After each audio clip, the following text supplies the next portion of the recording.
Hello friends, ನಮಸ್ಕಾರ. ಕೀರ್ತಿ simple ಅಡುಗೆಗೆ ಸ್ವಾಗತ. ಇವತ್ತು ನಾವು ಬಿಸಿಬೇಳೆ ಭಾತ್ ಮಾಡೋದನ್ನು ನೋಡೋಣ್ರಿ. ಬಿಸಿಬೇಳೆ ಭಾತ್ ಮಾಡೋಕ್ಕೆ ಅಕ್ಕಿ ಮತ್ತು ತೊಗರಿಬೇಳೆನ ಮೊದಲೇಕನ ಚಲೋ ಹೊತ್ತಂಗೆ ಸಾಫ್ಟಾಗಿ ಕುದಿಸ್ಕೊಂಡು ಇಟ್ಕೋಬೇಕು ರೀ. ಕುಕ್ಕರ್ನಾಗ 3 ಸೀಟಿ ಮಾಡಿಸ್ಕೊಂಡು ರೆಡಿ ಮಾಡ್ಕೊಂಡು ಇಟ್ಕೊಂಡೇನಿ ರೀ. ನಾನಿಲ್ಲಿ 2 ಬಟ್ಲು ಅಕ್ಕಿ ತೊಗೊಂಡೀನಿ, 1 ಬಟ್ಲು ತೊಗರಿಬೇಳೆ ತೊಗೊಂಡೀನಿ. ಅದನ್ನು ಕೂಡ ಚಲೋ ಹೊತ್ತಂಗೆ ಸಾಫ್ಟ್ ಮಾಡಿಕೊಂಡು ಕುಕ್ಕರ್ ರೆಡಿ ಮಾಡಿಕೊಂಡು ಈಗ ಆಲ್ರೆಡಿ ಇಟ್ಕೊಂಡ್ಬಿಟ್ಟೇನಿ. ಈಗ ಒಂದು ಬಿಸಿಬೇಳೆ ಭಾತಿಗೆ ಒಂದು ಒಗ್ಗರಣೆ ಹಾಕ್ಕೊಂಬಿಡೋಣ್ರಿ. ಈಗ ಪಾತ್ರೆ ಇಟ್ಟುಕೊಂಡು 1-2 ಚಮಚ ನಾನು ಎಣ್ಣೆ ಹಾಕ್ಕೊಂಡು ನೋಡಿ ಕುಕ್ಕಿಂಗ್ ಆಯಿಲ್ ಹಾಕ್ಕೊಂಡು ನಾನು ಅದಾದ ನಂತರ 1 ಚಮಚ ನಾನು ಬೆಣ್ಣೆ ಹಾಕ್ಕೊತೇನೆ. ಬಿಸಿಬೇಳೆ ಭಾತ್ ಮಾಡ್ಬೇಕಂತಂದ್ರೆ ಬೆಣ್ಣೆ ಹಾಕಿದ್ರೆ ರುಚಿ ಬರ್ತೈತೆ ನೋಡಿ. ಹೀಗಾಗಿ ನಾನು 1 ಚಮಚ ಬೆಣ್ಣೆ ಹಾಕ್ಕೊಂಡು ಈಗ ಬೆಣ್ಣೆ ಸ್ವಲ್ಪ ಎಣ್ಣೆ ಒಳಗೆ ಕರಗಬೇಕ್ರಿ. ಅದು ಈ ರೀತಿ ಮಿಕ್ಸ್ ಮಾಡ್ಕೊಂಬಿಡೋಣ. ಈಗ ಮಿಕ್ಸ್ ಮಾಡ್ಕೊಂಡ ನಂತರ ಈಗ ಅರ್ಧ ಚಮಚ ಸಾಸಿವೆ ಹಾಕ್ಕೊಂಡ್ರಿ, ಒಂದು ಅರ್ಧ ಚಮಚ ಜೀರಿಗೆ ಹಾಕ್ಕೊಳ್ಳೋಣ. ಸಾಸಿವೆ ಮತ್ತು ಜೀರಿಗೆ ಎಣ್ಣೆ ಒಳಗೆ ಸ್ವಲ್ಪ ಚಲೋ ಹೊತ್ತಂಗೆ ಚಟಾಪಟ ಅಂತ ಸಿಡಿಬೇಕು ರೀ ಅವು. ಅದಾದ ನಂತರ 1 ಗಡ್ಡೆ ಬೆಳ್ಳುಳ್ಳಿ ಹಾಕ್ಕೊಂಡ್ರಿ. ಈಗ ಬೆಳ್ಳುಳ್ಳಿ ಹಾಕಿದ ನಂತರ ಇದಕ್ಕೆ 2 ಹಸಿಮೆಣಸಿನ್ಕಾಯಿ ಹಾಕ್ಕೊಂಬಿಡೋಣ್ರಿ. ಈ ರೀತಿ ಉದ್ದಕ್ಕೆ ಹೆಚ್ಕೊಂಡೆ ನೋಡಿರಿ. 2 ಹಸಿಮೆಣಸಿನ್ಕಾಯಿ, 1 ಎಸಳು ಕರಿಬೇವನ್ನು ಹಾಕ್ಕೊಂಡು ನೋಡ್ರಿ ಇಲ್ಲಿ ನಾನು. ಇದಾದ ನಂತರ ಸ್ವಲ್ಪ ಹಿಂಗೆ ಹಾಕ್ಕೊಂಬಿಡ್ರಿ, 1/4 ಚಮಚ ಹಿಂಗೆ ಹಾಕ್ಕೊಂಡು ನೋಡ್ರಿ. ಇವಾಗ ಹಸಿಮೆಣಸಿನ್ಕಾಯಿ, ಬೆಳ್ಳುಳ್ಳಿ ಮತ್ತು ಕರಿಬೇವು, ಹಿಂಗು ಎಣ್ಣೆ ಒಳಗೆ ಚಲೋ ಹೊತ್ತಂಗೆ ಹುರ್ಕೋಬೇಕಾಕೈತೆ ನೋಡ್ರಿ. ಈಗ ಆದಷ್ಟು ಸಣ್ಣ ಉರಿಯಾಗ ಈ ರೀತಿ ಫ್ರೈ ಮಾಡ್ಕೋಬೇಕಾಕೈತೆ ನಾವು. ಈಗ ಫ್ರೈ ಮಾಡ್ಕೊಂಡ್ಮೇಲೆ 1 ಉಳ್ಳಾಗಡ್ಡಿ ಹಾಕ್ಕೊಂಡ್ರಿ. ಉಳ್ಳಾಗಡ್ಡಿನೂ ಕೂಡ ಚಲೋ ಹೊತ್ತಂಗೆ ಸಾಫ್ಟ್ ಆಗ್ಬೇಕದು ಮತ್ತು ಕಲರು ಚೇಂಜ್ ಆಗ್ಬೇಕದು. ಅಲ್ಲಿ ತನಕ ಫ್ರೈ ಮಾಡ್ಕೋಬೇಕು. ಉಳ್ಳಾಗಡ್ಡಿ ಲಘುನ ಸಾಫ್ಟು ಮತ್ತು ಕಲರ್ ಚೇಂಜ್ ಆಗ್ಬೇಕಂದ್ರೆ ಇದಕ್ಕೆ ಲಘುನ ನಾವು ಸ್ವಲ್ಪ ಉಪ್ಪು ಹಾಕ್ಕೊಂಬಿಡ್ಬೇಕು ರೀ ಉಳ್ಳಾಗಡ್ಡಿ ಹಾಕೋದ್ಲೇನ. ಹೀಗಾಗಿ ಲಘುನ ಸಾಫ್ಟ್ ಆಗ್ಬಿಡ್ತೈತೆ ರೀ ಉಳ್ಳಾಗಡ್ಡಿದು. ಈಗ ನೋಡಿರಿ ನಾನು ಉಳ್ಳಾಗಡ್ಡಿ ಹಾಕೋತೇನೆ. ಈಗ ರುಚಿಗೆ ತಕ್ಕಷ್ಟು ಈಗ ಉಪ್ಪನ್ನು ಹಾಕ್ಕೊಂಬಿಡ್ತೇನೆ. ಹೀಗಾಗಿ ಲಘುನ ಸಾಫ್ಟ್ ಆಗ್ಬಿಡ್ತಾವೆ ಉಳ್ಳಾಗಡ್ಡಿ. ಈ ಉಳ್ಳಾಗಡ್ಡಿ ನೋಡಿ ಸ್ವಲ್ಪ ಸಾಫ್ಟ್ ಆದಂಗೆ ಆಯಿತು. ಇವಾಗ ಸೋಯಾ ಚಂಕ್ಸ್ ಹಾಕ್ಕೊತೇನೆ ನೋಡಿರಿ. ಇದನ್ನ ಮೊದಲೇಕ 5 ನಿಮಿಷ ಬಿಸಿನೀರೊಳಗೆ ಇದನ್ನ ನೆನೆ ಹಾಕಿದ್ರಿ. ಸೋಯಾ ಚಂಕ್ಸನ್ನು ಚಲೋ ಹೊತ್ತಂಗೆ ಈಗ ನೆಂದಾವ್ರಿ. ಅವು ನೀರನ್ನು ಹಿಂಡಿ ಈಗ ಇದಕ್ಕೆ ಹಾಕ್ಕೊಂಡು ಈಗ ಎಣ್ಣೆ ಒಳಗೆ ಚಲೋ ಹೊತ್ತಂಗೆ ಫ್ರೈ ಮಾಡ್ಕೊಂಬಿಡೋಣ್ರಿ ಸೋಯಾ ಚಂಕ್ಸನ್ನು. ಈ ರೀತಿ ಫ್ರೈ ಮಾಡೋದ್ರಿಂದ ರುಚಿ ಹೆಚ್ಚಿಗೆ ಬರ್ತೈತೆ ಅದು. ಈಗ ನೋಡಿರಿ ಫ್ರೈ ಮಾಡ್ಕೊಂಡಿದ್ದು ಆಯ್ತು. ಈಗ ಸ್ವಲ್ಪ ಹುರಿದ ಮೇಲೆ 1 ಟೊಮೆಟೊನ ಹಾಕ್ಕೊಂಬಿಡೋಣ್ರಿ. ಈ ಟೊಮೆಟೊನೂ ಕೂಡ ಚಲೋ ಹೊತ್ತಂಗೆ ಸಾಫ್ಟ್ ಆಗ್ಬೇಕ್ರಿ ಅದು. ಹಿಂಗಾಗಿ ರುಚಿ ಬರ್ತೈತೆ ಅದು.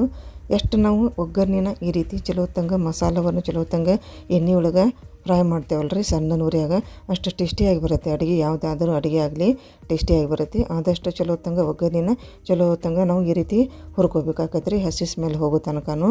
ಹಿಂಗಾಗಿ ಎಲ್ಲ ಅಡುಗೆನೂ ರುಚಿ ಬರ್ತಾವೆ. ಈಗ ನೋಡಿರಿ ಹುಣಸೆ ಹಣ್ಣು ಹಾಕೋಣ. ಈಗ ಟೊಮೆಟೊನು ಚಲೋ ಹೊತ್ತಂಗೆ ಸಾಫ್ಟ್ ಆಯ್ತು. ಈಗ ಹುಣಸೆ ಹಣ್ಣು ಹಾಕೋಣ. ಹುಣಸೆ ಹಣ್ಣು ಹಾಕಿದ್ಮೇಲೆ ಸ್ವಲ್ಪ ಇದನ್ನ ಕುದಿ ಹಾಕಿಬಿಟ್ಬಿಡ್ಬೇಕು. ಹುಣಸೆ ಹಣ್ಣಿಂದು ಹಸಿ ಸ್ಮೆಲ್ ಹೋಗ್ಬೇಕದು. ಹಿಂಗಾಗಿ ಸ್ವಲ್ಪ ಕುದಿ ಹಾಕಿಬಿಟ್ಬಿಡ್ಬೇಕು ರೀ. ಸ್ವಲ್ಪ ಹಸಿ ಸ್ಮೆಲ್ ಹೋದ್ಮೇಲೆ ಬೇರೆ ಮಸಾಲವನ್ನು ಹಾಕ್ಬೇಕಾಕೈತೆ ನಾವು. ಈಗ ನೋಡಿರಿ ಒಂದು ಅರ್ಧ ಚಮಚ ಅರಿಶಿನ ಹಾಕ್ಕೊಂಡು ನಾನಿಲ್ಲಿ, ಒಂದು ಅರ್ಧ ಚಮಚ ಕೆಂಪು ಖಾರದ ಪೌಡ್ರ್ ಹಾಕ್ಕೊಂಡು 2 ಹಾಕಿದ್ಮೇಲೆ ಚಲೋ ಹೊತ್ತಂಗೆ ಸ್ವಲ್ಪ ಮಿಕ್ಸ್ ಮಾಡ್ಕೋಬೇಕಾಕೈತಿ. ಮತ್ತು ಇದಕ್ಕೆ ಇವಾಗ ಬಿಸಿಬೇಳೆ ಭಾತ್ ಪೌಡ್ರ್ ಹಾಕ್ಕೊಂಬಿಡೋಣ. ನೀವು ಯಾವುದಾದ್ರೂ ತೊಗೋಬೋದು, MTR ಆಗಲಿ ಯಾವುದಾದ್ರೂ ತೊಗೋಬೋದು. ನಾವಿಲ್ಲಿ ಬಿಸಿಬೇಳೆ ಭಾತ್ ಪೌಡ್ರ್ ಹಾಕ್ಕೊಂಡು ನೋಡ್ರಿ. ಈಗ ಇದನ್ನು ಕೂಡ ಚಲೋ ಹೊತ್ತಂಗೆ ಈಗ ಮಿಕ್ಸ್ ಮಾಡ್ಕೊಂಬಿಡೋಣ. ಚಲೋ ಹೊತ್ತಂಗೆ ಫ್ರೈ ಮಾಡ್ಕೊಂಬಿಡೋಣ. ಎಲ್ಲ ಈಗ ಚಲೋ ಹೊತ್ತಂಗೆ ಹಸಿ ಸ್ಮೆಲ್ ಎಲ್ಲರದು ಹೋಗಬೇಕು. ಹಿಂಗಾಗಿ ಚಲೋ ಹೊತ್ತಂಗೆ ಇದನ್ನ ಮಿಕ್ಸ್ ಮಾಡ್ಕೊಂಬಿಡೋಣ. ಈಗ ಮಿಕ್ಸ್ ಮಾಡ್ಕೊಂಡದ್ದು ಆಯ್ತು ನೋಡಿರಿ. ಇವಾಗ ಕೊತ್ತಂಬರಿ ಹಾಕ್ಕೊಂಬಿಡೋಣ. ಕೊತ್ತಂಬರಿನ ಕೂಡ ಎಣ್ಣೆ ಒಳಗೆ ಫ್ರೈ ಮಾಡ್ಕೋದ್ರಿಂದ ಇದ್ರ ರುಚಿ ಹೆಚ್ಚಿಗೆ ಬರ್ತೈತೆ ನೋಡಿರಿ. ಹೀಗಾಗಿ ಕೊತ್ತಂಬರಿ ಹಾಕಿದ್ಮ್ಯಾಗೆ ಚಲೋ ಹೊತ್ತಂಗೆ ಫ್ರೈ ಮಾಡಕ್ಕೆ ಹೋಗ್ಬೇಕಾಕೈತಿ. ಈಗ ನೋಡಿರಿ ಎಲ್ಲ ಮಸಾಲ ರೆಡಿ ಆಯ್ತು. ಈಗೇನು ಕುಕ್ಕರ್ ಮಾಡಿಕೊಂಡು ಇಟ್ಕೊಂಡಿದ್ದೀವಲ್ಲ, ಈಗ ಬೇಳೆಯನ್ನು ಹಾಕ್ಕೊಂಬಿಡೋಣ್ರಿ. ಈ ರೀತಿ ಸಪ್ರೇಟಾಗಿ ಕುದಿಸ್ಕೊಂಡಿದ್ದೆ ನಾನು. ತೊಗರಿಬೇಳೆ 1 ಬಟ್ಲು ತೊಗೊಂಡಿದ್ನಲ್ಲ, ಈಗ ಅದನ್ನ ಸಪ್ರೇಟಾಗಿ ಕುದಿಸಿದ್ನಿ. ಈಗ ಅದನ್ನು ಹಾಕ್ಕೊಂಡು ನೋಡಿರಿ ತೊಗರಿಬೇಳೆನ. ಇವಾಗ ಅನ್ನ ಹಾಕ್ಕೊತೇನೆ ನೋಡಿರಿ. ಈಗ ಅನ್ನವನ್ನು ಕೂಡ 2 ಬಟ್ಲು ತೊಗೊಂಡಿದ್ನಿ. 1 ಬಟ್ಲು ತೊಗರಿಬೇಳೆ ತೊಗೊಂಡ್ರೆ 2 ಬಟ್ಲು ಅಕ್ಕಿ ತೊಗೋಬೇಕಾಕೈತೆ ರೀ. ಈಗ ಆದಷ್ಟು ಸಾಫ್ಟಾಗಿ ಕುದಿಸಿ ಇಟ್ಕೋಬೇಕಾಕೈತಿ ನಾವು ತೊಗರಿಬೇಳೆ ಮತ್ತು ಅನ್ನವನ್ನು. ಬಿಸಿಬೇಳೆ ಭಾತ್ ಮಾಡ್ಕೋಬೇಕಾದ್ರೆ ಸ್ವಲ್ಪ ಸಾಫ್ಟಾಗಿ ಇರಬೇಕಾಕೈತಿ. ಈಗ ನೋಡಿರಿ ತೊಗರಿಬೇಳೆ ಮತ್ತು ಕುದಿಸಿದಂಥ ತೊಗರಿಬೇಳೆನ ಹಾಕಿದ್ನಿ ಮತ್ತು ರೈಸನ್ನು ಹಾಕಿದ್ನಿ. ಈಗ ಹಾಕಿದ್ಮೇಲೆ ಈಗ ಸ್ವಲ್ಪ ಕಸೂರಿ ಮೆಂತಿನ ಹಾಕ್ಕೊತೇನೆ ನಾ ಇಲ್ಲಿ. ಕಸೂರಿ ಮೆಂತಿ ಹಾಕಿದ್ಮ್ಯಾಗ ಚಲೋ ಹೊತ್ತಂಗೆ ಇದನ್ನು ಕುದಿಸ್ಕೊಂಬಿಡೋಣ್ರಿ. ಚಲೋ ಹೊತ್ತಂಗೆ ಎಲ್ಲ ಮಸಾಲೆ ಜೊತೆನ ತೊಗರಿಬೇಳೆ ಮತ್ತು ಅನ್ನ ಚಲೋ ಹೊತ್ತಂಗೆ ಮಿಕ್ಸ್ ಆಗ್ಬೇಕು ನೋಡ್ರಿ ಅದು. ಈಗ ಇನ್ನೊಂದು ಸ್ವಲ್ಪ ನೀರು ಹಾಕ್ಕೊಂಬಿಡೋಣ್ರಿ. ಇವಾಗ ಸ್ವಲ್ಪ ಬಿಸಿಬೇಳೆ ಭಾತು ಸ್ವಲ್ಪ ಲಿಕ್ವಿಡ್ ಆಗಿದ್ರೇ ಟೇಸ್ಟಿಯಾಗಿ ಬರ್ತೈತೆ ರೀ ಇದು ಎಷ್ಟು ಲಿಕ್ವಿಡ್ ಆಗಿರುತ್ತಲ್ಲ ಆಮೇಲೆ ಆರಿದ್ಮೇಲೆ ಸ್ವಲ್ಪ ಗಟ್ಟಿನೂ ಆಕೈತೆ ರೀ ಇದು. ಹಿಂಗೆ ಸ್ವಲ್ಪ ಇವಾಗನೇ ಸ್ವಲ್ಪ ನೀರನ್ನು ಹೆಚ್ಚಿಗೆ ಹಾಕ್ಕೊಂಡೆ ನಾವು ಇದಾಗ ಕುದಿಸ್ಕೊಂಡು ರೆಡಿ ಮಾಡ್ಕೋಬೇಕು ನೋಡಿರಿ. ಈಗ ನೋಡಿರಿ ಕುದಿ ಹಾಕ್ಕೊಂತ ಇವಾಗ ಆದಷ್ಟು ರೆಡಿ ಆಗಕ್ಕೆ ಬಂತು ಈಗ ಬಿಸಿಬೇಳೆ ಭಾತು. ನಾನು ಯಾವ ರೀತಿ ಮಾಡ್ಯಾನ ಒಮ್ಮೆರೆ ಟ್ರೈ ಮಾಡಿ ನೋಡಿ, ಸ್ವಲ್ಪ ಡಿಫ್ರೆಂಟಾಗಿನೇ ಮಾಡ್ಯಾನ ನಾನು. ಇವಾಗ ಲಾಸ್ಟಿಗೆ ಕೊತ್ತಂಬರಿ ಹಾಕ್ಕೊಂಬಿಡೋಣ್ರಿ. ಇವಾಗ ಕೊತ್ತಂಬರಿ ಹಾಕಿದ್ಮ್ಯಾಗ ಒಂದು ಚಲೋ ಹೊತ್ತಂಗನ ಮಿಕ್ಸ್ ಮಾಡ್ಕೊಂಬಿಡೋಣ.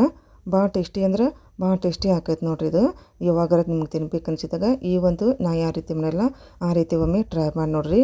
ಸೋಯಾ ಚಂಕ್ಸ್ ಹಾಕಿ ಭಾಳ ಟೇಸ್ಟಿ ಅಂದ್ರೆ ಭಾಳ ಟೇಸ್ಟಿ ಆಕೈತಿ. ಮತ್ತು ಟಿಫಿನಿಗೆ ಕೂಡ ಇದನ್ನ ಮಾಡ್ಕೊಂಡು ತಿನ್ಬೋದು, ಮತ್ತು ಲಂಚ್ ಬಾಕ್ಸಿಗೆ ಕೂಡ ತೊಗೊಂಬರೋದು. ಈಗ ನೋಡಿರಿ ಈ ರೀತಿ ಬಂದೈತಿ ಬಿಸಿಬೇಳೆ ಭಾತು. ಈ ಒಂದು ರೀತಿಯ ಬಿಸಿಬೇಳೆ ಭಾತು ನಿಮ್ಗೆ ಲೈಕ್ ಆಗಿದ್ರೆ ಒಂದು ಲೈಕ್ ಮಾಡಿರಿ, ಆದಷ್ಟು ಶೇರ್ ಮಾಡಿರಿ, ಮತ್ತು ನನ್ನೊಂದು ಚಾನಲ್ನ ಸಬ್ಸ್ಕ್ರೈಬ್ ಮಾಡ್ಕೊಂಬಿಡ್ರಿ. ನಮಸ್ಕಾರ, ಧನ್ಯವಾದ.